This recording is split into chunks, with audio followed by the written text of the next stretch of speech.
കഥയിലോ കവിത എഴുതിയോ പ്രണയം പകരുവാൻ കഴിയുമോ? മനസ്സിനതിരുകൾ മായുമനുഭവം അത് പറയുവാൻ കഴിയുമോ? ഓർക്കാതെ ഓരോന്നൂതി നിന്നെ ഞാൻ നോവിച്ചാലും മിണ്ടാതെ കണ്ണിൽ നോക്കി പുഞ്ചിരിച്ച സഖി. ഞാൻ തേടാതെ എന്നെ തേടി എന്നോരം വന്നില്ലേ നീ? വരുമെന്നൊരു വാക്കും ചൊല്ലാതെ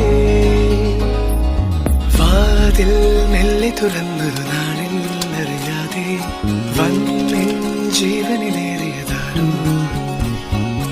കാറ്റിൽ കണ്ണിമ തെല്ലടയാതെ കൊതിയോടെ എന്നും കാവലിരിക്കുവതാ.